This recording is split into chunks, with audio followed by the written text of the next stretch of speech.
જય શ્રી કૃષ્ણ. જય હો, મંગલમય હો. આખા વિશ્વમાં નારીનું, મહિલાઓનું સ્થાન અને સામ્રાજ્ય અદ્ભુત છે.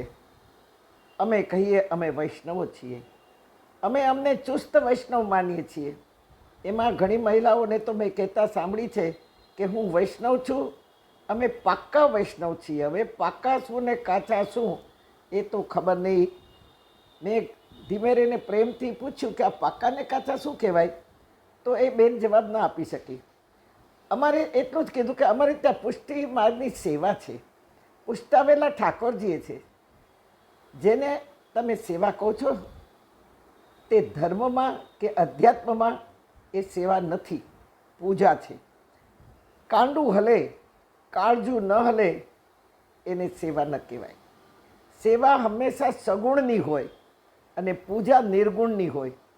લાલાની બાલકૃષ્ણની સેવા કોને કહેવાય? બાલકૃષ્ણની સેવા એને કહેવાય કે મારા બાલકૃષ્ણને ગમતા એમના ગરીબડા ભોળા ભલા નાના નાના ગ્વાલ બાલ સમાન બાળકોને મળવાનું છે. એ મારા બાલકૃષ્ણને ગમશે, હું એને મળીશ તો. હું એમને કોળિયા ભરાવીશ તો મારા લાલાને ગમશે, મારા બાલકૃષ્ણને ગમશે. હું મારા બાલકૃષ્ણને જેમ નવા વાઘા પહેરાવું તેમ એકાદ બે બાળકોને પણ હું આવા નવા કપડાં લઈ દઉં. હું દૂધ ધરું છું લાલાને, તો આવો દૂધનો એક પ્યાલો કોઈ તાજું જન્મેલું બાળક છે એની માને પાઉં, અથવા એ બાળકને હું પાઉં. હા, આપણે એવું કર્યું. લાલાને ગમતા નિર્દોષ ભલા ભોલા બાળકોને આપણે કોઈને ખવડાવ્યું. આપણે કોઈ અનાથાશ્રમમાં ગયા, અનેક બાળકો મા બાપ વગરના ત્યજી દીધેલા ભૂલકાઓ જેવો તરસે છે માનો પ્રેમ ભાવ, એમને ભાવતા ભોજન કરાવ્યા. મારી ગોપીઓ લાલાને ભાવતું ભોજન કરાવતી. અરે બાળકો જ્યારે વનભોજન કરવા ગયા ત્યારે દરેકને ત્યાંથી જાત જાતની મીઠાઈઓ ગોપીઓએ બનાવી બાળકોને આપી. પણ મધુમંગલ, જેની મા પૂર્ણમાસી, એના ઘરમાં ખાસ કંઈ નહોતું. ત્યારે પૂર્ણમાસીએ છાશ ભરીને આપી, જીરુંથી વઘારીને ઘીમાં. મારા લાલાએ એ છાશ પીધી. છે આપણી પાસે આવું કાળજું કે આપણે આવા કોઈ ભલા ભોળા બાળકોને અનાથાશ્રમમાં જઈને ખવડાવીએ? આપણે જન્મદિવસો ઉજવીએ છીએ હજારો લાખોના ખર્ચા કરીને, અને પેટ ભરેલાઓને જ આપણે મીઠાઈ ખવડાવીએ છીએ, કેક ખવડાવીએ છીએ. પણ તે જ વાત આપણે અનાથાશ્રમના બાળકોને ખવડાવીએ તો ખરો આશીર્વાદ આપે.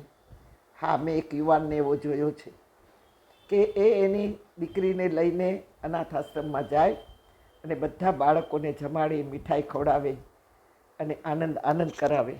આને બાલ સેવા કહેવાય, આને સેવા કહેવાય. બાકી જે આપણે ઘરમાં કરીએ છીએ એ સેવા નથી. આપણે તો ફળ ધરીએ તોય વિચાર કરીએ કે કેળા બહુ નહીં ધરતા હો, ઘરમાં કોઈ ખાતું નથી, એટલે પહેલાં આપણે આપણી માટે વિચાર કરીએ, પછી કેળા લઈ આવીએ. હા, જ્યારે મારી આ વાતો સમજાશે ત્યારે જ લાલાની સેવા કરી ગણાશે. બાકી કાંડું હલે એની કોઈ કિંમત નથી, સાથે કાળજું પણ હલવું જોઈએ. જો ખરેખર જે ગતાનું ગતિથી પરંપરાથી આપણે કરીએ છીએ, નથી આપણા ગુરુજનો સમજાવતા, નથી આપણા વડીલો પણ આપણને સમજાવતા. જોકે હવેની પ્રજા તો 4 કલાક આવી સેવા કરવા બેસવાની જ નથી, ને બેસશે તો સેવાનો અર્થ શું એ પૂછશે તો આપણી પાસે એનો જવાબ નથી. એ આપણે જે કરીએ સમય પૂરતો સંતોષ છે, પછી કાંઈ જ નથી. પણ સેવા શબ્દ બહુ જ પવિત્ર છે, જેમાં કોઈ આશા નથી, અપેક્ષા નથી, કાર્ય કરવાનો થાક નથી, કર્યા પછીનો પસ્તાવો નથી, કરીને આનંદ અને શાંતિ છે. તેવા વૈષ્ણવને ભગવાન સાથે કોઈ ફરિયાદ નથી, કોઈ માગણી નથી. 70 વર્ષ પહેલાંની સંસ્કૃતિ આજે ભૂલાઈ ગઈ છે. અમારે ત્યાં પહેલો ભાગ ગાય માતાનો ગૌગરાસ કરીને નીકળતો, કૂતરાને રોટલી નીકળતી, પક્ષીને ચણ આપવા જવાતું. અભ્યાગત ભાણું ન જમે ત્યાં સુધી અમારા મોઢામાં કોળિયો અમારા સાસુ લેવા દેતા નહીં. સેવા જેવો પવિત્ર શબ્દ કોઈ જ નથી. પણ કર્મકાંડને સેવામાં સમાપ્ત કરી દીધો. પૂજાને સેવાના અર્થમાં આસમાન જમીનનો ફરક છે.